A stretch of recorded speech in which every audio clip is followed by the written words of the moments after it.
বন্ধুরা আজকে দেখুন আমি সকালের খাবার করব লুচি আর আলুর দম। এখানে আলুগুলো কেটে হালকা একটু সিদ্ধ করে জলটা ফেলে দিয়েছি। এখানে পেঁয়াজ আর টমেটো কুচি নিয়েছি, এখানে পেস্ট করে নিয়েছি, আদা রসুন কাঁচা লঙ্কা পেস্ট করে নিয়েছি।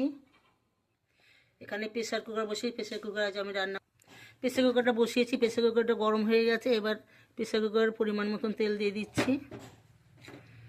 এবার এলাচ দারচিনি আর লবঙ্গ আর একটা তেজপাতা শুকনো লঙ্কা তেলে দিয়ে দিলাম ফোড়নে। এলাচটা পুড়ে গেছে। এবার আমি টমেটো আর পেঁয়াজ দিয়ে দিলাম, পেস্ট করা মশলাটা দিয়ে দিলাম, পেস্ট করা আদা রসুন কাঁচা লঙ্কা। বেশ কষা হয়ে গেছে মশলাটা। এবার এখানে 1 চামচ চিনি, স্বাদ মতো নুন, একটু কাশ্মীরি লঙ্কার গুঁড়ো আর হলুদ দিয়ে দিলাম। দিয়ে আর একটু নেড়ে চেড়ে কষিয়ে নেব। এবার সিদ্ধ করা আলুগুলো দিয়ে দিলাম, দিয়ে একটু নেড়ে চেড়ে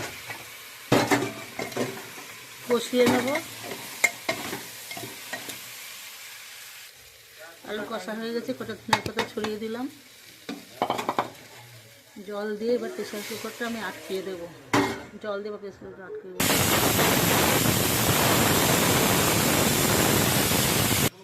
লুচি ভাজা করছি। আলুর দম হয়ে গেছে।